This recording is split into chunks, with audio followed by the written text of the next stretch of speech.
यह चैप्टर का नाम है संघात्मक शासन व्यवस्था और पहले का 3 चैप्टर का वीडियो बना दिया गया है और ये चौथा चैप्टर है जिसका नाम है संघात्मक शासन व्यवस्था और ये है विषय प्रवेश। देखते हैं इसमें क्या क्या पढ़ना है। पिछले अध्याय में हम लोगों ने पढ़ा है कि सत्ता में भागीदारी के विभिन्न रूप होते हैं। इसके एक रूप में किसी राज्य में विभिन्न स्तरों की सरकारों के बीच सत्ता का विभाजन कर दिया जाता है। बेल्जियम, भारत, अमेरिका, स्विट्जरलैंड जैसे राज्यों में सत्ता में भागीदारी का यही रूप देखने को मिलता है। इसे संघात्मक शासन व्यवस्था के नाम से जाना जाता है। मतलब क्या होता है, सत्ता भागीदारी के विभिन्न रूप होते हैं। इसके एक रूप में किसी राज्य में विभिन्न स्तरों पर सरकार का विभाग, मतलब ये संघात्मक शासन व्यवस्था का मतलब है एक से अधिक स्तरों पर सरकार का गठन। ठीक है, जिस राज्यों में सत्ता में भागीदारी का यही रूप देखने को मिलता है इसे संघात्मक शासन व्यवस्था के नाम से जाना जाता है। विभिन्न लोकतांत्रिक राज्यों को इस आधार पर 2 भागों में बांटा गया है, संघात्मक राज्य एवं एकात्मक राज्य। ठीक है, ऐसे आधार पे इस आधार पे मतलब संघात्मक शासन व्यवस्था राज्यों के गठन के आधार पे और सरकार के गठन के आधार पे संघात्मक शासन व्यवस्था और एकात्मक शासन व्यवस्था 2 रूपों में देश को बांटा गया है। शासन सत्ता का केंद्रीकरण एकात्मक राज्य का लक्ष्य, मतलब शासन सत्ता का केंद्रीकरण, जिस राज्य या जिस देश में शासन सत्ता का केंद्रीकरण एकात्मक राज्य का लक्षण होता है। मतलब सत्ता केंद्र के हाथों में होती है, मतलब वो एकात्मक राज्य का लक्षण है। शासन सत्ता का विकेंद्रीकरण मतलब संघात्मक राज्य मतलब विकेंद्रीकरण का मतलब है कि एक से अधिक स्तरों पर सत्ता का विभाजन कर दिया जाए, जैसे केंद्र स्तर, राज्य स्तर और स्थानीय स्तर। तो भारत में ऐसी स्थिति देखने को मिलती है। एकात्मक राज्य में एक केंद्र सरकार के हाथ में ही सारी शक्ति सिमटी रहती है। मतलब जो एकात्मक राज्य है वहाँ पे केंद्र सरकार के हाथों में ही सारी शक्ति सिमटी रहती है। इसके विपरीत संघात्मक राज्य में संपूर्ण देश का शासन एक केंद्र से नहीं चलाकर इकाइयों की सरकार तथा स्थानीय सरकार द्वारा चलाया जाता है। मतलब जो संघात्मक राज्य है उसमें संपूर्ण देश का जो शासन होता है एक केंद्र से नहीं चलता है और इकाइयों की सरकार तथा स्थानीय स्तर के द्वारा चलाया जाता है। मतलब एक केंद्र की जगह से शासन नहीं चलता। पिछले अध्याय में बताया जा चुका है कि जहाँ बेल्जियम में संघात्मक शासन व्यवस्था को गले लगाया गया, वहाँ श्रीलंका में एकात्मक शासन को ही पसंद किया गया। इस अध्याय में संघात्मक शासन व्यवस्था का अर्थ, उसकी महत्वपूर्ण विशेषता, भारत में संघीय शासन व्यवस्था में संचालन, संघ राज्य संबंध जैसे पहलुओं पर प्रकाश डाला जाएगा। मतलब इस अध्याय में हम लोग पढ़ेंगे संघात्मक शासन व्यवस्था क्या है, उसका अर्थ क्या है, उसकी महत्वपूर्ण विशेषता क्या है, भारत में संघीय शासन व्यवस्था कैसे चल रही है वो पढ़ेंगे, संघीय शासन व्यवस्था का संचालन कैसे होता है, संघ और राज्य संबंध कैसे होते हैं। इस सारी बातों पे हम इस चैप्टर में चर्चा करेंगे। अब अगला टॉपिक है संघात्मक शासन व्यवस्था का अर्थ। क्या है संघात्मक शासन व्यवस्था का अर्थ? यह बात स्पष्ट की जा चुकी है कि जब संपूर्ण देश का शासन एक केंद्र से नहीं चलाकर इकाइयों की सरकारों द्वारा भी चलाया जाता है तब उसे संघात्मक शासन बोलते हैं। मतलब एक जगह से सरकार का शासन न चलकर विभिन्न स्तरों से चलता है उसे संघात्मक शासन व्यवस्था कहते हैं। संघात्मक शासन व्यवस्था के उस रूप को कहते हैं जिसमें अनेक स्वतंत्र राज्य कुछ सामान्य उद्देश्यों की प्राप्ति के लिए एक केंद्रीय सरकार की गठन करते हैं। देखो क्या होता है कि संघात्मक शासन व्यवस्था में शासन के उस रूप को कहते हैं जिसमें अनेक स्वतंत्र राज्य मिलकर एक केंद्र सरकार का गठन करते हैं। इस प्रकार संघीय शासन व्यवस्था में दोहरी सरकार होती है। संघीय शासन व्यवस्था में कैसी सरकार होती है? दोहरी, जिसमें संविधान द्वारा सत्ता का विभाजन केंद्र सरकार और इकाई राज्यों मतलब केंद्र सरकार और राज्य सरकार के बीच कर दिया जाता है। संघीय शासन व्यवस्था की स्थापना के लिए भी मुख्यतः 2 तरीके अपनाए गए हैं। मतलब संघीय शासन व्यवस्था कैसे अपनाया जाएगा, उसके 2 तरीके हैं। पहले तरीके के अनुसार कुछ स्वतंत्र राज्य मिलकर एक संघीय सरकार का गठन कर लेते हैं। पहला तरीका क्या है कि कुछ स्वतंत्र राज्य मिलकर एक संघीय सरकार का गठन कर ले। इस तरीके में स्वतंत्र राज्य अपनी स्वायत्ता को बचाते हुए संघीय व्यवस्था में सम्मिलित होते हैं। अमेरिका, स्विट्जरलैंड, ऑस्ट्रेलिया जैसे राज्यों में इसी तरीके से संघात्मक शासन व्यवस्था स्थापित हुई है। मतलब वही कुछ स्वतंत्र राज्य मिलकर और एक केंद्र सरकार का गठन कर लेते हैं। ऐसी संघात्मक शासन व्यवस्था में केंद्र और राज्य सरकारों को समान अधिकार दिए जाते हैं और केंद्र की अपेक्षा राज्य सरकारें अधिक लाभदायक स्थिति में रहती है। केंद्र की अपेक्षा राज्य सरकार क्या होती है? अधिक लाभदायक स्थिति में रहती है। दूसरे तरीके से गठित संघात्मक शासन व्यवस्था में बड़े राज्य में आंतरिक विविधता से उत्पन्न खतरों से बचने के लिए संघ सरकार की इकाइयाँ सम्मिलित की जाती है। अब दूसरा तरीका क्या है संघीय शासन व्यवस्था अपनाने का?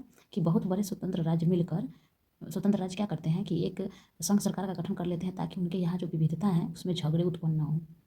इसके लिए केंद्र सरकार और इकाइयों की सरकार के बीच सत्ता का विभाजन कर दिया जाता है, परंतु केंद्र सरकार को भी लाभदायक स्थिति में रखा जाता है और केंद्र सरकार किस स्थिति में रहती है? लाभदायक स्थिति में। इस तरह की संघीय व्यवस्था शासन में केंद्र सरकार अधिक शक्तिशाली होती है। भारत, बेल्जियम मतलब इस तरीका के जो गठित होता है सरकार संघीय शासन व्यवस्था में तो केंद्र सरकार अधिक लाभदायक होती है। लेकिन जो पहला तरीका यहाँ हम लोगों ने पढ़ा इसमें क्या होता है कि कुछ स्वतंत्र राज्य मिलकर एक केंद्र सरकार का गठन कर लेते हैं तो उसमें केंद्र को अधिक शक्ति नहीं होती है, राज्य को अधिक शक्ति होती है। लेकिन यहाँ जो तरीका हम लोग पढ़ें इसमें क्या होता है कि जो कोई बड़े राज्य हैं वो मिलकर एक केंद्र सरकार का संघ सरकार का गठन कर लेते हैं। इसमें केंद्र सरकार को अधिक शक्ति होती है, न कि राज्य सरकार को। भारत, बेल्जियम और स्पेन इस तरीके की संघीय शासन व्यवस्था के उदाहरण है और इस तरीके के मतलब केंद्र सरकार अधिक शक्तिशाली होने वाला व्यवस्था में भारत, बेल्जियम और स्पेन है। तो अपने यहाँ क्या है? केंद्र सरकार क्या है? अधिक शक्तिशाली है। बेल्जियम में भी वही स्थिति है, स्पेन में भी वही स्थिति है। यहाँ यह स्पष्ट कर देना कर देना उचित होगा कि संघीय शासन व्यवस्था एकात्मक शासन व्यवस्था के ठीक विपरीत है। और संघीय शासन व्यवस्था क्या है? एकात्मक शासन व्यवस्था के ठीक विपरीत है। एकात्मक शासन व्यवस्था शासन का वह रूप है जिसमें राज्य की समस्त शासन शक्ति का संचालन केंद्रीय सत्ता करती है। शासन का एक ही स्तर होता है और इकाइयाँ केंद्र के अधीन होकर ही काम करती है। संविधान द्वारा केंद्र और राज्य सरकारों के बीच सत्ता का विभाजन नहीं होता है। ग्रेट ब्रिटेन, फ्रांस और श्रीलंका में एकात्मक शासन व्यवस्था है। उपयुक्त विवेचना से संघीय शासन व्यवस्था का अर्थ स्पष्ट हो जाता है। ठीक है, संघीय शासन व्यवस्था की एक अच्छी परिभाषा इस प्रकार दी जा सकती है, मतलब पूरे पढ़ने के बाद संघीय शासन व्यवस्था के अर्थ को पढ़ने के बाद एक अच्छी परिभाषा दिया जा सकता है। जैसे संघात्मक शासन व्यवस्था वह पद्धति है जिसमें समस्त शासकीय सत्ता एक केंद्र सरकार और उन विभिन्न राज्यों अथवा इकाइयों की सरकारों के बीच विभाजित एवं वितरित रहती है जिन्हें मिलकर संघ बनता है। इसे क्या बोलते हैं? संघीय शासन व्यवस्था बोलते हैं। अब अगला टॉपिक है संघात्मक शासन व्यवस्था की विशेषता। क्या क्या विशेषता है? संघात्मक शासन व्यवस्था का अर्थ और परिभाषा जानने के बाद इसकी महत्वपूर्ण विशेषता का अध्ययन आवश्यक है। संघात्मक शासन की मुख्य विशेषता है, पहली विशेषता क्या है? दोहरी सरकार। संघात्मक शासन व्यवस्था की विशेषता, इसमें क्या है? दोहरी सरकार। ठीक है, बहुत सारी परिभाषाओं को जानने के बाद इसकी कुछ विशेषताओं का अध्ययन किया जाता है। जैसे दोहरी सरकार। संघीय शासन व्यवस्था में दो प्रकार की सरकारें कार्यशील रहती हैं, एक केंद्र और दूसरी इकाइयों की, जिन्हें भारत में राज्य सरकार के नाम से पुकारा जाता है। और दूसरा है अपना अधिकार क्षेत्र, मतलब अपना अपना अधिकार क्षेत्र। दोनों प्रकार की सरकारों का अलग अलग अधिकार क्षेत्र होता है। दोनों सरकारें देश के नागरिकों पर ही शासन करती है, परंतु कानून बनाने राजस्व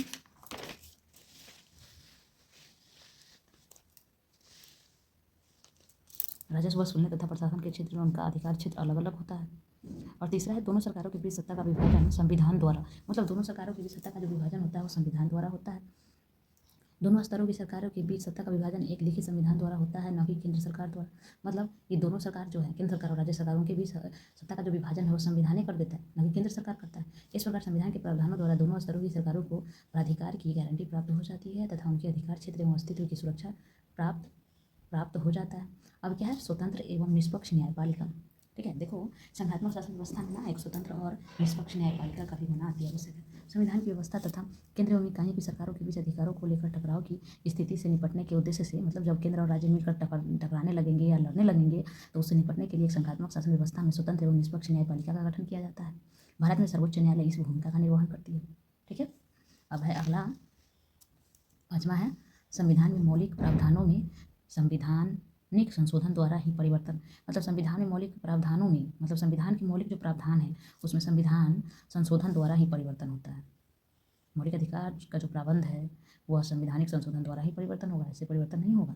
संविधान के मौलिक प्रावधानों को संविधान संशोधन लाकर ही परिवर्तन किया जा सकता है। केंद्र सरकार अकेले ऐसे संशोधन को नहीं पारित कर सकती है, इस पर इकाई की सरकार की ही सहमति बनती है। मतलब केंद्र सरकार मजबूत है भारत में, तो केंद्र सरकार अकेले मौलिक प्रावधान जो है उसमें संशोधन नहीं कर सकता है। इकाई मतलब राज्य सरकार से भी सहमति लेना आवश्यक है। अब अगला है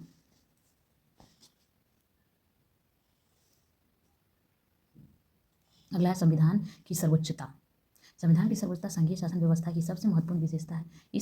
इस व्यवस्था में संविधान ही सर्वोच्च होता है। केंद्र सरकार तथा इकाइयों की सरकारी संविधान के ऊपर होती है। सर्वोच्च न्यायालय को संविधान का संरक्षक बनाया गया है। संविधान ही सर्वोच्चता है। ठीक है, मतलब भारत में क्या है? संविधान सबसे ऊपर है। केंद्र अथवा इकाइयों की सरकार संविधान से ऊपर नहीं है।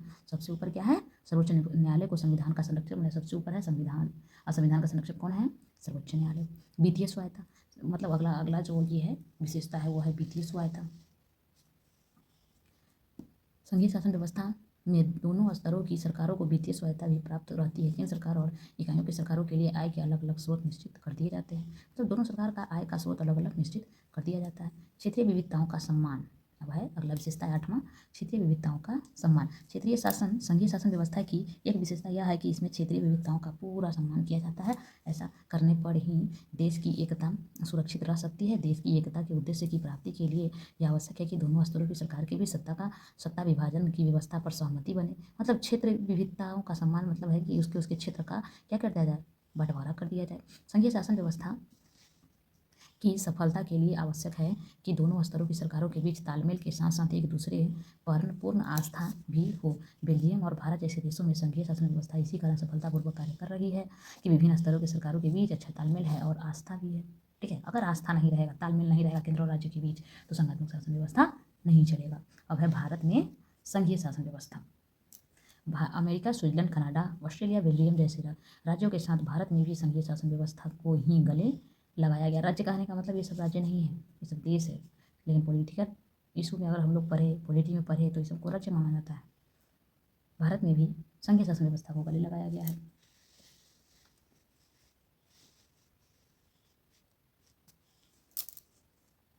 भारत विषमताओं का देश है। यहाँ भिन्न भिन्न जाति, धर्म, संप्रदाय, भाषा, परंपरा और संस्कृति के लोग रहते हैं। एकात्मक संविधान की व्यवस्था कर उन्हें एकता के सूत्र में नहीं बांधा जा सकता। मतलब भारत जैसे विविधताओं से भरा पूरा देश में अगर एकात्मक शासन व्यवस्था लाएंगे तो सभी लोगों को एक सूत्र में नहीं बांध सकते हैं, इसलिए यहाँ संघात्मक शासन व्यवस्था लाया गया।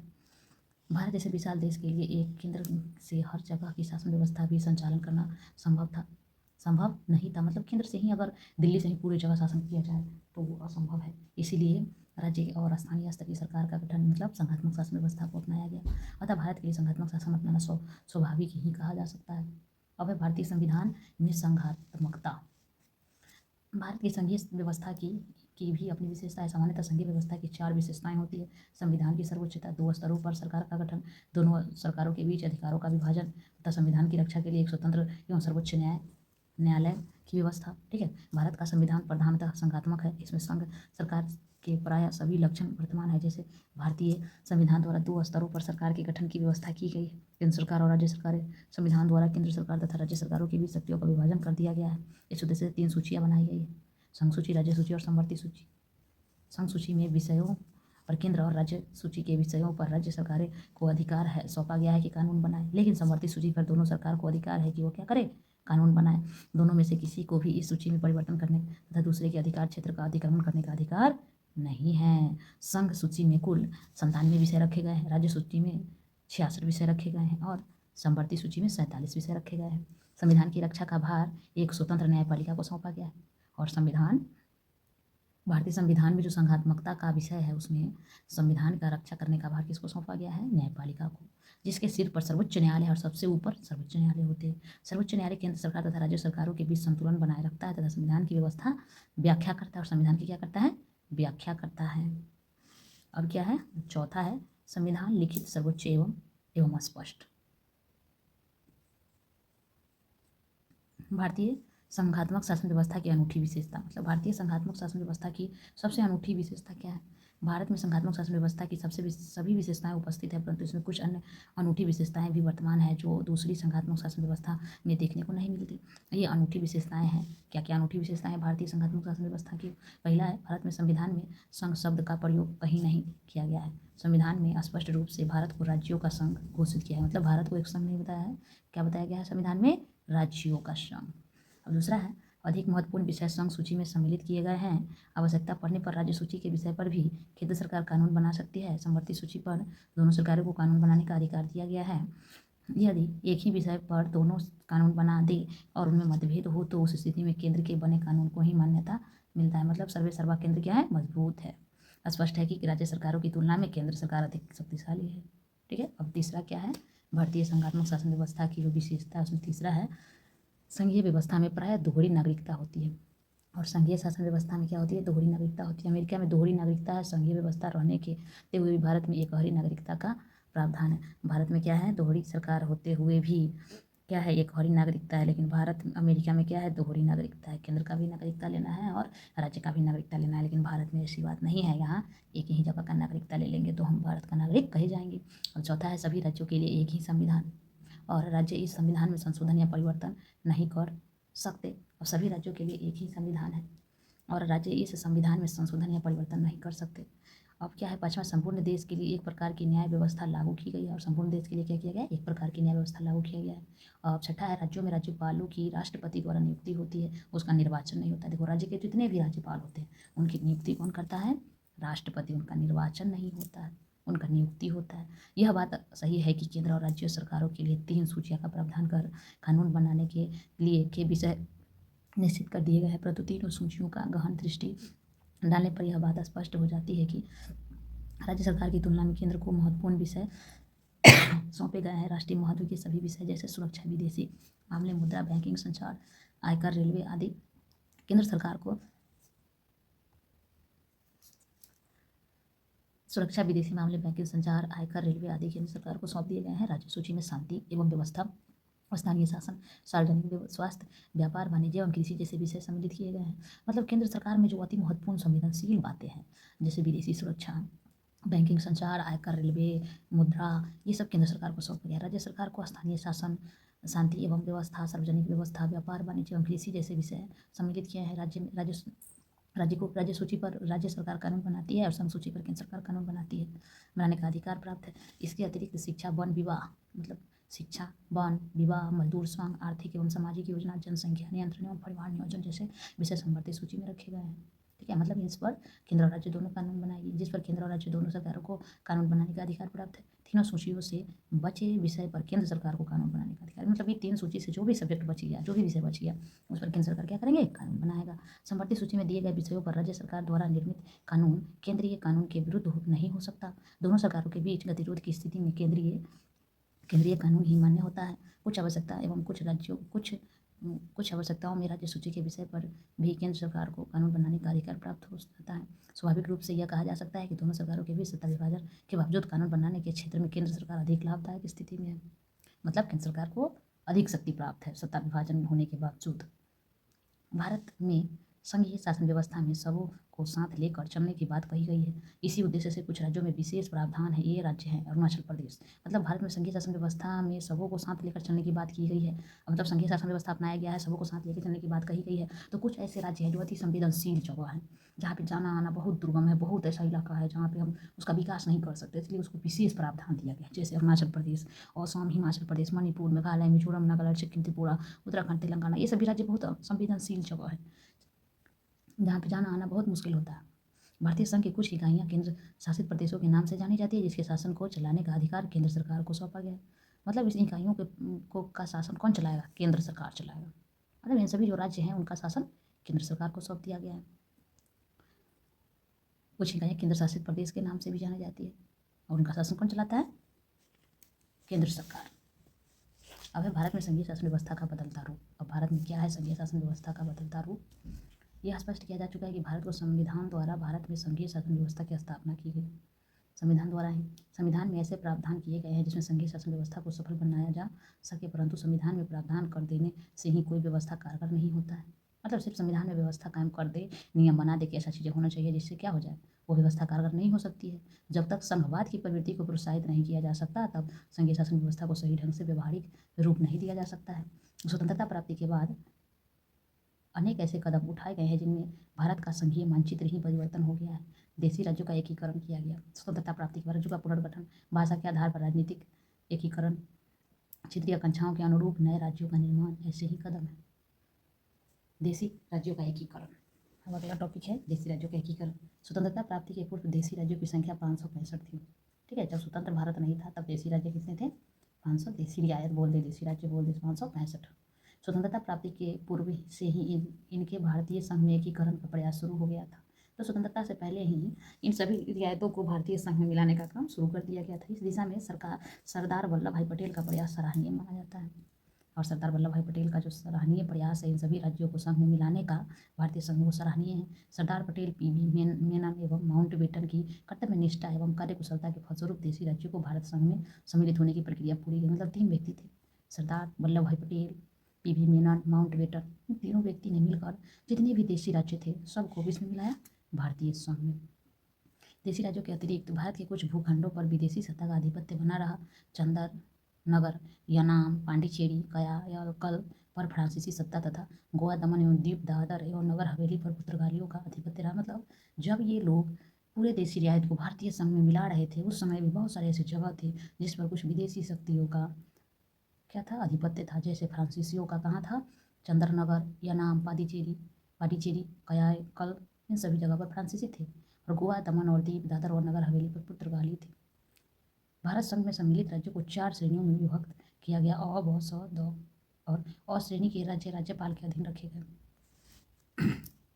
ब श्रेणी के राज्यों का प्रधान को राज्य प्रमुख की संख्या दिया गया। मतलब मतलब श्रेणी में बांटा गया, ABCD मान ले, या अ, ब, स, द मान ले, तो अ वाला को राज्यपाल के अधीन रखा गया, बी वाला राज्य को किसके, राज्य प्रमुख की संख्या दी गई, और जिस परदेशी नरेश की नियुक्ति की गई। 100 एवं 10 श्रेणियों में राज्यों की शासन का उत्तराधिकार राष्ट्रपति को सौंपा गया। 100 और 10 जो श्रेणी के राज्य थे उसका उत्तरदायित्व किसको सौंपा गया? राष्ट्रपति को, जो उपराज्यपाल या चीफ कमिश्नर द्वारा संचालित किया जाएगा। राष्ट्रपति को सौंपा गया, लेकिन वहाँ का शासन कौन चलाएगा? उपराज्यपाल या चीफ कमिश्नर द्वारा। अब है राज्यों का पुनर्गठन। सरदार पटेल के नेतृत्व में देशी राज्यों के एकीकरण का कार्य आवश्यक संपन्न हो गया, परंतु वह स्थानीय व्यवस्था थी। भारत जब स्वतंत्र हो गया तब भारत की जनता भाषा के आधार पर राज्यों का पुनर्गठन की मांग करने लगी। अब देखो अब क्या है, सारा देशी रियायत भारतीय संघ में मिल गया है, लेकिन भारत की जनता क्या कर रही है? भाषा के आधार पर राज्यों का पुनर्गठन करने की मांग करने लगी। भारतीय राष्ट्रीय कांग्रेस 1920 में ही भाषा के आधार पर प्रांतों के पुनर्गठन के सिद्धांत को स्वीकार कर लिया था। और भारतीय राष्ट्रीय कांग्रेस जो सबसे बड़ी पार्टी है और सबसे पहले की पार्टी थी, वो क्या किया? 1920 में ही स्वीकार कर लिया कि क्या होगा? भाषा के आधार पर राज्यों का पुनर्गठन किया जाएगा। भाषा के आधार पर राज्यों का पुनर्गठन का नया प्रयास आरंभ हुआ। भारत सरकार समय समय पर आयोग एवं समितियों का गठन कर रही थी। अंत में फजल अली की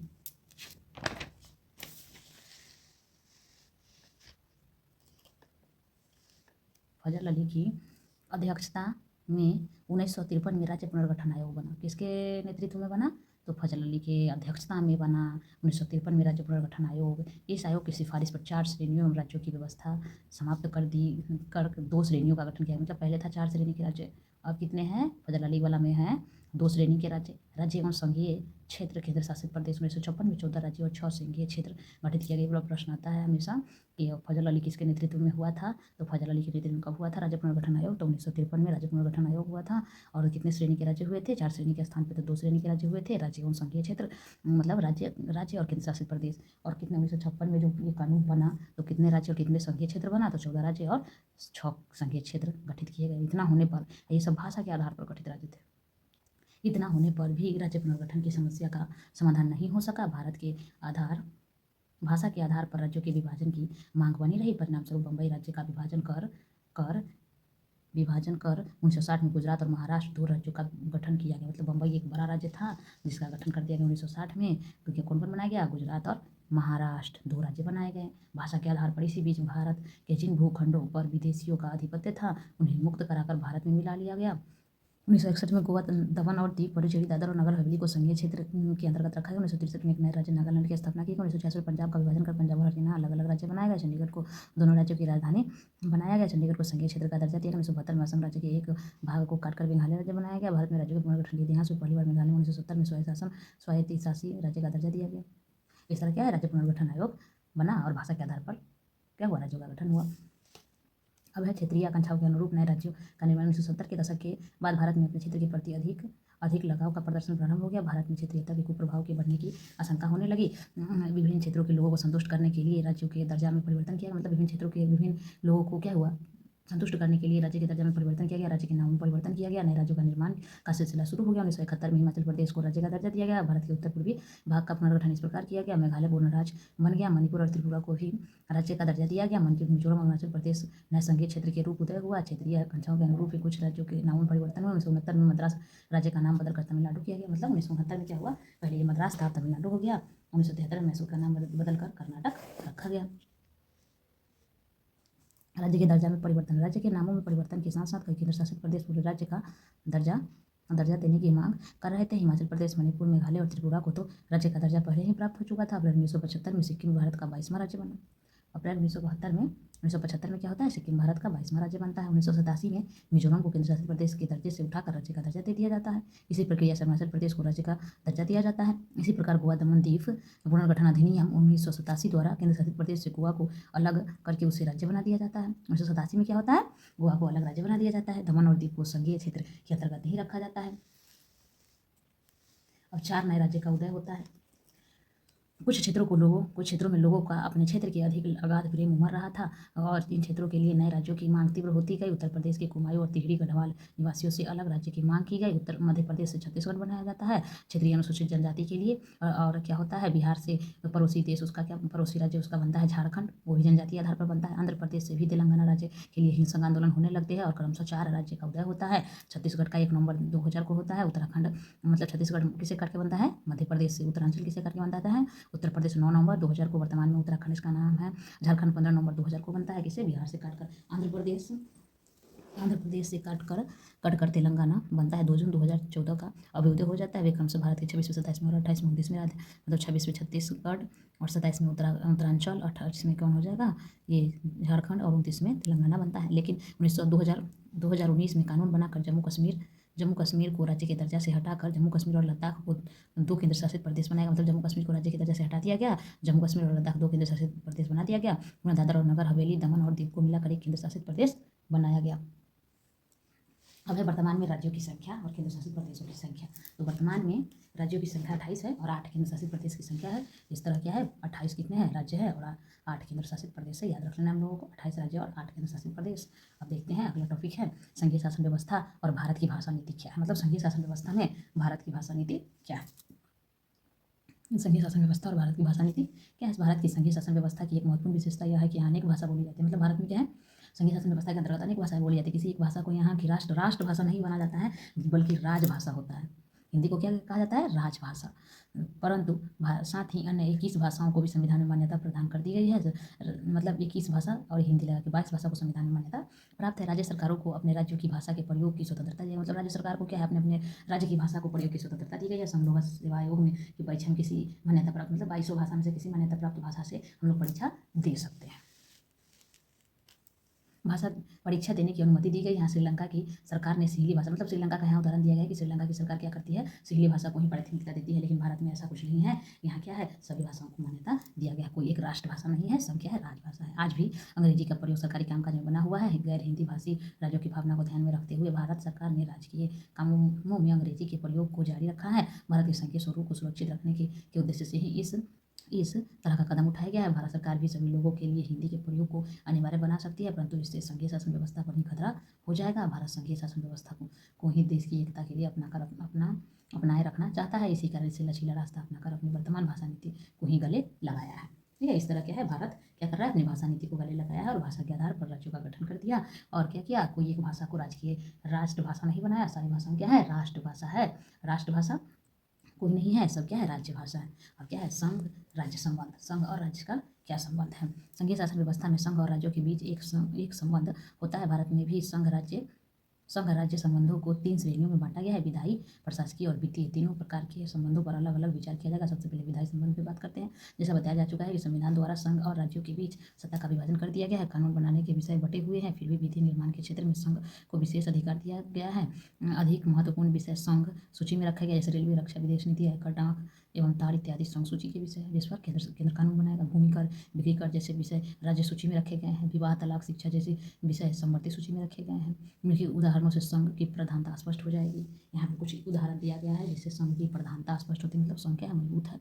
भारतीय संविधान में स्पष्ट कर दिया गया है कि संसद और राज्यों के विधानमंडलों द्वारा बनाए गए कानूनों में विरोध होता है तो संघीय कानून को ही मान्यता दिया जाएगा।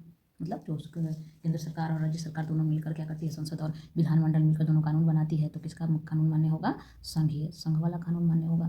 भारतीय संविधान के अंतर्गत ये 3 सूचियों के माध्यम से संघ और इकाइयों के बीच अधिकारों का विभाजन कर दिया गया, परंतु अवशिष्ट अधिकार संघ को दिया गया है। मतलब कोई अधिकारों का बंटवारा किया गया है, लेकिन जो अवशिष्ट अधिकार है वो किसे दिया गया है, संघ को दिया गया है। राजभाषा को यह अधिकार दिया गया है कि यदि वह 2/3 बहुमत से राज्य सूची के किसी विषय को राष्ट्रीय महत्व का घोषित कर दे तो उन पर कानून बनाने का अधिकार संसद को मिल जाएगा। मतलब राज्यसभा को यह अधिकार दिया गया है कि 2/3 बहुमत से राज्य सूची के किसी विषय पर राष्ट्रीय महत्व की घोषणा कर दे तो उस पर कानून कौन बनाएगा, संसद बनाएगा।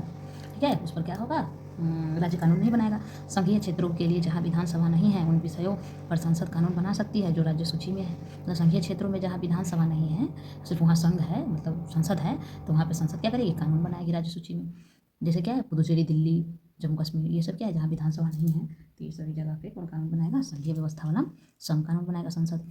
राज्य में राष्ट्रपति शासन लागू होने पर ही संसद उस राज्य के लिए राज्य सूची के विषय पर कानून बना सकती है। राज्य में राष्ट्रपति शासन लागू होने पर, मतलब इस राज्य में राष्ट्रपति शासन लागू हो रहा है तो संसद उस राज्य के लिए राज्य सूची के विषय, मतलब किसी राज्य में, जैसे बिहार में राष्ट्रपति शासन लागू हो गया तो संसद क्या करेगी, राज्य सूची के विषय जो भी हैं उस पर भी कानून बनाएगी।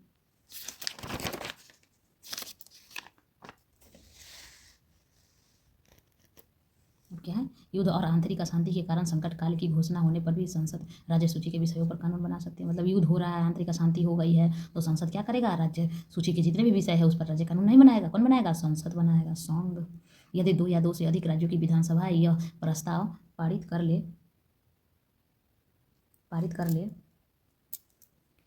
कि राज्य सूची के अंतर्गत किसी भी विषय पर संसद कानून बनाए तो संसद उस विषय पर कानून बना सकती है।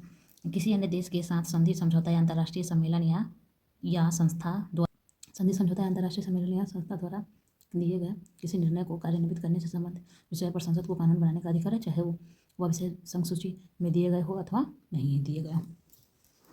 मतलब किसी के साथ संधि समझौता, अंतर्राष्ट्रीय सम्मेलन किसी देश के साथ हो रहा है तो उस पर कानून बनाने का अधिकार सिर्फ संघ सूची में हो या ना हो, उस पर अधिकार किसका हो? संसद का होता है। कुछ विधेयकों को राज्य विधानमंडल में प्रस्तुत करने के पूर्व राष्ट्रपति की स्वीकृति अवश्य मानी जाती है। इसके साथ ही राज्य विधानमंडलों द्वारा पास किए गए कुछ विधेयक राष्ट्रपति की स्वीकृति मिलने के बाद ही कानून बनते हैं। प्रशासकीय संबंध। अब प्रशासकीय संबंध क्या है वो देखते हैं। प्रशासकीय क्षेत्र में भी संघ की स्थिति राज्य की तुलना में काफ़ी अच्छी है। यह बात सही है कि संघ और राज्यों के बीच प्रशासकीय अधिकारों का संकलन कर दिया गया है, परंतु इस क्षेत्र में भी संघीय सरकार को राज्य को निर्देश देने, अधीक्षण करने और उन पर नियंत्रण रखने का अधिकार प्राप्त है। दोनों सरकारों के प्रशासकीय संबंधों का वर्णन इस प्रकार किया जा सकता है। हर राज्य की कार्यपालिका शक्ति का प्रयोग इस प्रकार किया जाए कि संसद द्वारा बनाए गए कानूनों का अनुपालन सुनिश्चित हो सके। इसके लिए संघ सरकार राज्य सरकार को आवश्यक निर्देश दे सकती है। हर राज्य की कार्यपालिका शक्ति का उपयोग इस प्रकार होता है कि संघीय कार्यपालिका शक्ति के उपयोग के मार्ग में किसी प्रकार की बाधा नहीं आए। संसद को किसी राज्य पद को राष्ट्रीय राजमार्ग घोषित करने का अधिकार है। मतलब संसद को क्या है? किसी राज्य पद को राष्ट्रीय राजमार्ग घोषित करने का अधिकार है। संघीय कार्यपालिका किसी राज्य के अंतर्गत रेलवे की रक्षा के लिए किए जाने वाले उपायों के बारे में भी निर्देश दे सकती है। अब अगला है संकट काल की स्थिति में राष्ट्रपति राज्य की किसी भी कार्यकारी शक्ति को अपने हाथ में ले सकता है। अगर संकट काल है किसी राज्य में तो राष्ट्रपति क्या कर सकता है? कार्यकारी शक्ति को अपने हाथ में ले सकता है। संविधान में यह भी व्यवस्था की गई है कि संघ राज्यों को अपने कुछ प्रशासकीय कार्य हस्तांतरित कर सकता है तथा राज्य संघ को अपने कुछ प्रशासकीय कार्य सौंप सकता है। मतलब यह संविधान में व्यवस्था किया गया है कि संघ राज्य को अपने कुछ प्रशासकीय कार्य सौंप सकता है। मतलब संघ राज्य को सौंप सकता है और राज्य संघ को सौंप सकता है। अब अगला है संविधान में संघीय सरकार को यह अधिकार दिया गया है कि राज्य पर इस बात की निगरानी रखे कि उनका प्रशासन ठीक से चल रहा है तथा राज्य किसी प्रकार का संघ की विधायी तथा कार्यकारी शक्ति में हस्तक्षेप नहीं कर रहे हैं। मतलब ये कि प्रशासन ठीक चल रहा है कि नहीं चल रहा है, संघ को यह भी देखना होता है कि राज्य का प्रशासन ठीक से चल रहा है कि नहीं। इसके लिए संघीय सरकार राज्य सरकार को निर्देश दे सकती है। मतलब संघीय सरकार क्या कर सकती है? राज्य सरकार को निर्देश दे सकती है कि आप सही से सरकार को चलाइए। राज्य सरकार से सहमत होने पर संघीय सरकार कोई भी कार्य सौंप सकती है तथा कुछ अलिखित भारतीय सेवाओं का निर्माण कर सकती है। राज्य सरकार से सहमत होने पर संघीय सरकार क्या कर सकती है? मतलब राज्य सरकार कुछ सहमति दे कि नहीं हमारे यहाँ ठीक से नहीं चल रहा है, ठीक से चल रही है, तो वो क्या कर सकता है? संघ सरकार वो दे सकता है वो अधिकार, वो चीज़ें जो जिस चीज़ की कमी है राज्य सरकार को। अब है वित्तीय संबंध। संघ सरकार और राज्य सरकार की आय के साधन संविधान द्वारा निश्चित। मतलब संघ सरकार और राज्य सरकार के वित्तीय आय का जो स्रोत है वो क्या है? संविधान में निहित है। दोनों के वित्तीय संबंध इस प्रकार है। दोनों का वित्तीय संबंध इस प्रकार है। एक है कुछ कर ऐसे हैं जो संघ सरकार के अधिकार में है किंतु उन्हें राज्यों की सरकारों को वसूल करने और खर्च करने का अधिकार प्राप्त है। मतलब कुछ कर ऐसे हैं जो तो है तो केंद्र सरकार में, संघ सरकार में, लेकिन राज्य सरकार उनका वसूलन करती है और उनको खर्च भी करती है। अब अगला है कुछ कर ऐसे भी हैं जिन्हें संघ सरकार ही लागू कर वसूल करती है किंतु धन की राशि उन राज्यों को दे दी जाती है जिन्हें भी वसूल किए जाते हैं। मतलब कुछ ऐसे भी कर है जिसे संघ सरकार ही लागू करती है। मतलब लागू तो संघ सरकार करेगी, वसूल भी संघ सरकार करेगी, लेकिन वो पैसे देगी किसको? तो राज्य सरकार को दे देगी। कुछ ऐसे कर भी हैं जिन्हें संघीय सरकार लगाती है और वह वही वसूल करती है, पर संविधान ने भारतीय संसद को इस संबंध में यह अधिकार दिया है कि वह कानून बनाकर उन करों से प्राप्त आय को पूर्णतः या आंशिक रूप से उन राज्यों को वापस कर दे जिनसे वे वसूल किया। मतलब ये है नियम। मतलब कुछ कर ऐसे हैं कि संघीय सरकार क्या करेगी? वसूल करेगी, लागू करेगी, लेकिन कुछ कानून बनाकर उसे किसे दे देगी? जिस राज्य से वह वसूला गया है उसे दे देगी संघ सरकार। अब अगला है यदि संघीय संसद ऐसा कोई अधिनियम पारित कर देती है कि अमुक राज्यों को आर्थिक सहायता प्रदान की जाए तो संघीय सरकार को उन राज्य की सहायता करनी होती है। जब कोई राज्य संघीय योजना को कार्यान्वित करता है तो उन योजनाओं के से संबंधित वित्त का भार संघीय सरकार को सहना पड़ता है। संघ सरकार राज्य सरकारों को अनुदानों के रूप में भी आर्थिक सहायता देती है। मतलब संघ सरकार क्या कर सकती है? अनुदान दे सकती है राज्य सरकार को। पीड़ित की सहायता, निर्वासितों का पुनर्वास, मतलब पीड़ितों की सहायता कर सकती है, निर्वासित को पुनर्वास देती है, अनुसूचित जातियों की उन्नति तथा राज्यों के आर्थिक संकट का सामना करने के लिए संघीय सरकार राज्य सरकार को अनुदान देती है। अब है वर्तमान संबंध। वर्तमान में केंद्र और राज्य का क्या संबंध है, संघ राज्य का क्या संबंध है। संघ राज्य संबंध को संकट की घड़ी से भी गुजरना पड़ता है। इस पर अनेक विवाद होते रहे हैं। संघीय सरकार ने सहकारिता आयोग की नियुक्ति की है, जिसे संघ राज्य संबंध को मधुर बनाने के लिए अनेक सुझाव दिए। मतलब संघ सरकार क्या किया, संघीय सरकार ने सहकारिता आयोग का गठन किया है, जो क्या काम करता है, संघ और राज्य के संबंध को मधुर बनाने का काम करता है, जिन पर अमल किया जा रहा है। केंद्र तथा विभिन्न राज्यों का गठबंधन सरकार की शुरुआत का प्रभाव संघ राज्य संबंध पर पड़े बिना नहीं रह सकता है, परंतु यह सौभाग्य की बात है कि इससे हमारी संघीय शासन व्यवस्था पर कोई आंच नहीं आई है। दोनों सरकारों की सत्ता में भागीदारी भी पहले की अपेक्षा अधिक बढ़ गई है। सत्ता में भागीदारी के साथ साथ राज्यों की स्वायत्ता के आदर में भी वृद्धि हुई है। भारत में संघीय शासन व्यवस्था पहले की अपेक्षा अधिक ठोस नजर आने लगी है। भारत में संघीय शासन व्यवस्था क्या है, पहले की अपेक्षा अधिक ठोस नजर आने लगी है। संघात्मक शासन व्यवस्था एकता में सहायक। मतलब संघात्मक शासन व्यवस्था कैसे एकता में सहायक है, संघात्मक शासन व्यवस्था होने से एकता कैसे कायम है, ये सभी देखेंगे इसमें। भारत की संघात्मक व्यवस्था पर यह आरोप लगता है कि यहाँ अत्यंत ही अपूर्ण प्रकार की संघीय व्यवस्था है। हमारे संविधान में संघ शब्द का कहीं प्रयोग नहीं किया गया है। इसे राज्यों का संघ की संज्ञा दी गई। मतलब भारत को संघ नहीं किया गया है, क्या कहा गया है, राज्यों का संघ कहा गया। इससे स्पष्ट होता है कि हमारे संविधान निर्माता के मन में संघ की रचना की बेचैनी नहीं थी। संघीय रचना करते समय वे इस बात के लिए चिंतित थे कि देश की एकता को किसी तरह अक्षुण्ण रखा जाए। मतलब जो संविधान निर्माता थे हमारे देश के, वो सिर्फ ये देख रहे थे कि हमारे देश की एकता कैसे अक्षुण्ण रहे। इसके लिए उन्होंने राज्यों का संघ शब्द का इस्तेमाल किया, न कि भारत को एक संघ बोला। भारत की ऐतिहासिक और भौगोलिक परिस्थितियाँ ऐसी नहीं है कि देश में एक कमजोर संघीय शासन बना लिया जाए। विविध प्रकार के भेदभाव इस देश में है। सांप्रदायिकता, मतलब भारत में क्या है, सांप्रदायिकता है, जातीय, धार्मिक, क्षेत्रीय भेदभाव देश की एकता अखंडता को खंडित किया है। मतलब ये सभी क्या है, देश की एकता और अखंडता को खंडित किया है। सांप्रदायिकता, जातीय, धार्मिक, क्षेत्रीय भावना, ये सब क्या है, देश की एकता और अखंडता को खंडित किया है।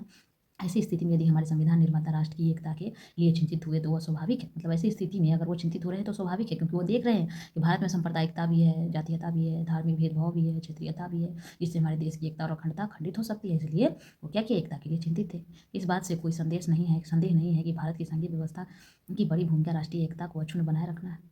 मतलब भारत में संघीय व्यवस्था की सबसे बड़ी भूमिका क्या है, भारत की एकता को अक्षुण्ण बनाए रखना। मतलब कभी वह एकता खत्म ना हो, राष्ट्रीय एकता बनी रहे, इसलिए केंद्र को शक्तिशाली बनाया गया। राष्ट्रीय एकता बनी रही, इसीलिए केंद्र को क्या बनाया गया है, शक्तिशाली। राज्य सरकार को उनके कार्यों के बारे में निश्चित आदेश दिया गया है तथा विकास की एकता में एक समान प्रगति करने की बात कहकर राष्ट्रीय एकता के आधार को मजबूत किया गया है। संघीय एकता को बनाए रखने के उद्देश्य से ही भारत को संघ की जगह पर राज्यों का संघ की संज्ञा दी गई। भारत को संघ की जगह पर क्या कहा गया है, राज्यों का संघ।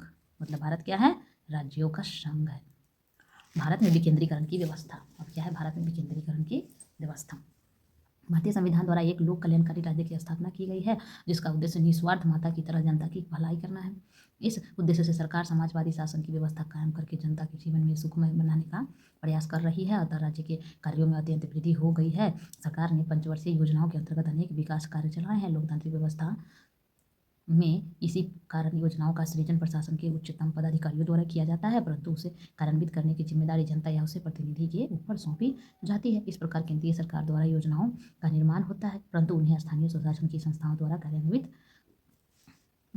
करने का प्रयास किया जाता है। इस प्रकार विकेंद्रीकरण का सिद्धांत अपनाया जाता है। इसी को लोकतांत्रिक विकेंद्रीकरण। भारत में विकेंद्रीकरण का मतलब है सीधा सीधा क्या है, एक स्तरों पर सरकार का गठन न होकर कई स्तरों पर सरकार का गठन होना, यही क्या कहलाता है, विकेंद्रीकरण।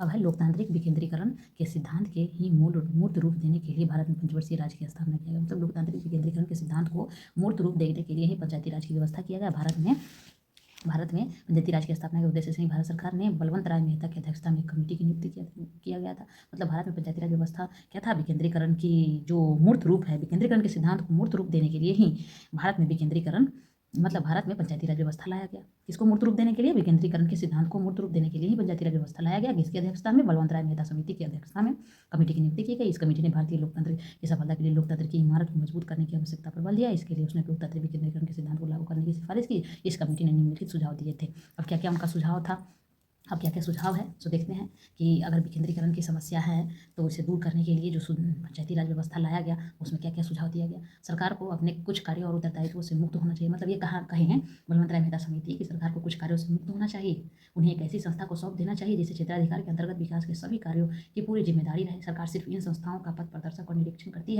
रहे। सरकार को चाहिए कि वे अपने कार्यक्षेत्र को उच्च कोटि की योजनाओं के तक ही सीमित रखे।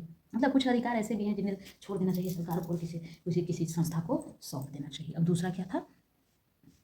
दूसरा था लोकतंत्र की आधारशिला को मजबूत बनाने के लिए राज्यों की उच्चतर इकाइयों जैसे प्रखंड, जिला से ग्राम पंचायतों का अटूट संबंध है। अतः प्रखंड और जिलों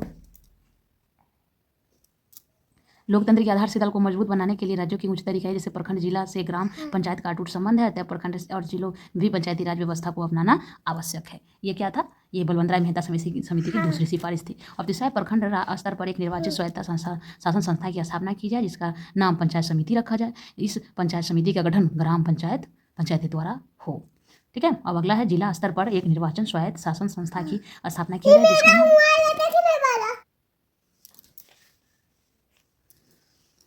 74वें संविधान संशोधन अधिनियम के अनुसार एक शहरी संस्थान में भी 3 श्रेणियां हैं: नगर पंचायत, नगर परिषद और नगर निगम। मतलब नगर पंचायत, नगर परिषद और नगर निगम ये शहरों में होता है। और गांवों में क्या होता है? ग्राम पंचायत, जिला प्रखंड स्तर पर ग्राम पंचायत, पंचायत समिति और जिला परिषद। ठीक है। मतलब पहले ग्राम पंचायत, पंचायत समिति और जिला परिषद, ये 3 संस्था है गाँवों में। और शहरों में क्या है? 3 संस्था कौन कौन है? ये है नगर पंचायत, नगर परिषद और नगर निगम। जो क्षेत्र ग्रामीण से शहरी में परिवर्तित हो रहे हैं वहाँ नगर पंचायत के गठन का प्रावधान किया गया। मतलब जो क्षेत्र अभी ग्रामीण थे लेकिन अब शहरी की तरफ हो रहे हैं वहाँ पर नगर पंचायत का गठन किया जाएगा। वैसे शहरों में नगर पंचायत की स्थापना की जाती है जिनकी संख्या कम से कम 12,000 एवं अधिकतम 40,000 हो। शहर में कम से कम 400 लोग प्रति वर्ग किलोमीटर में रहते हों। 3/4 जनसंख्या कृषि से भिन्न पेशों में लगी हो। अप्रैल 2002 में बिहार को पहली बार नगर पंचायत का चुनाव हुआ था। अब नगर पंचायत का निर्वाचन 5 वर्ष के लिए होता है। नगर पंचायत के निर्वाचन सदस्य अपने में से एक अध्यक्ष और एक उपाध्यक्ष को निर्वाचित करते हैं। नगर पंचायतों में भी अनुसूचित जाति, अनुसूचित जनजाति, पिछड़े वर्ग तथा महिलाओं के लिए आरक्षण की व्यवस्था की गई है। नगर पंचायत का मुख्य कार्य अपने क्षेत्र के आर्थिक विकास और सामाजिक न्याय के लिए योजना तैयार करना। मतलब नगर पंचायत का क्या काम है? अपने क्षेत्र के लिए आर्थिक विकास और सामाजिक न्याय के लिए योजना तैयार करना है, सड़कों और पुलों का निर्माण करना है, जलापूर्ति सफाई करना है, जन स्वास्थ्य पर्यावरण का संरक्षण करना है, जन्म मृत्यु का निबंधन कराना है, कब्रगाह और शमशानों का रखरखाव करना है, प्रकाश की व्यवस्था करना है, पार्क और अन्य सुविधाओं का उपलब्ध कराना है। विशेष जानकारी के लिए अध्याय 5 में इसके बारे में दिया गया है। भारत में विकेंद्रीकरण व्यवस्था की सबसे महत्वपूर्ण विशेषता यह मानी जाती है कि पंचायती राज संस्थाओं में कम से कम 1/3 पद महिलाओं के लिए आरक्षित कर दिया गया है। मतलब पंचायती राज व्यवस्थाओं में 1/3 पद किसके लिए? महिलाओं के लिए। इससे स्थानीय स्वशासन में महिलाओं का सिर्फ प्रतिनिधित्व ही नहीं बढ़ा बल्कि लोकतांत्रिक संस्थाओं में उनकी भागीदारी भी बढ़ गई है। विकेंद्रीकरण। अब अगला टॉपिक क्या है? विकेंद्रीकरण राष्ट्रीय एकता के मूल्यों के संबंध में सहायक। कैसे है विकेंद्रीकरण राष्ट्रीय एकता के मूल्यों में के संवर्धन में कैसे सहायक? मतलब विकेंद्रीकरण जो है वो राष्ट्रीय एकता के मूल्यों के संबंध में कैसे सहायक है? विकेंद्रीकरण से देश के सभी नागरिकों की भागीदारी शासन कार्यों में बढ़ जाती है। मतलब विकेंद्रीकरण करने से, सत्ता का विकेंद्रीकरण करने से सभी नागरिक क्या है? शासन में भागीदार हो रहे हैं। पंचायती राज की व्यवस्था में स्थानीय स्वशासन का महत्व बढ़ा है। पंचायती राज की व्यवस्था में होने से क्या हो रहा है? स्थानीय स्वशासन में अधिकांश से अधिकांश लोगों का महत्व बढ़ा है। स्थानीय नागरिकों के शासन कार्य में भाग लेने के अवसर मिला है। लोकसभा से ग्राम सभा तक को एक कड़ी से जोड़ने का प्रयास किया गया है। स्वाभाविक है कि निचले तबके से लोग भी शासन के अंग समझे जाने लगे हैं। साथ ही उनमें राष्ट्रीयता की भावना पनप रही है और राष्ट्रीय एकता को बल मिल रहा है। विकेंद्रीकरण की व्यवस्था से राष्ट्रीय एकता के मूल्यों का संवर्धन स्वाभाविक है। मतलब विकेंद्रीकरण की व्यवस्था से राष्ट्रीय एकता का मूल्य में संवर्धन। मतलब ये रहेगा, तुमसे कोई पूछेगा कि विकेंद्रीकरण की व्यवस्था करने से राष्ट्रीय एकता कैसे बढ़ी है, तो ऐसे ही बढ़ी है जैसे स्थानीय शासन में लोगों की भागीदारी बढ़ी है। लोकसभा से ग्राम सभा तक को एक कड़ी में जोड़ने का प्रयास किया गया है जिससे लोग क्या है? अधिक से अधिक राजनीति में भाग ले रहे हैं। राजनीतिक जागृति की वृद्धि होने लगी है। राष्ट्रीय एकता का मूल्य भी लोगों को समझ में आने लगा है। इस तरह क्या है? ये चैप्टर समाप्त होता है, संघात्मक शासन व्यवस्था। और यहाँ पे यह क्या है? स्मरणीय दिया गया है। मतलब ये कुछ इंपॉर्टेंट पॉइंट है जो दिया गया है, इसे पढ़ लेना है और अच्छे से समझ लेना है। और यहाँ तक ये सब दिया गया है, इसका इंपॉर्टेंट पॉइंट्स। और ये क्या है? इसका प्रश्न है, ये प्रश्न दिया गया है। तो प्रश्न के बाद है यहाँ भी ऑब्जेक्टिव प्रश्न है, इसमें सब बनाया गया है। ऑब्जेक्टिव प्रश्न के बाद ये सभी क्या है? ऑब्जेक्टिव प्रश्न ही है। और यहाँ पे क्या है? वन लाइनर प्रश्न भी है जिसे भी बनाया गया है। और यहाँ जो है दीर्घ उत्तरीय है, लघु उत्तरीय इसमें बनाया गया है।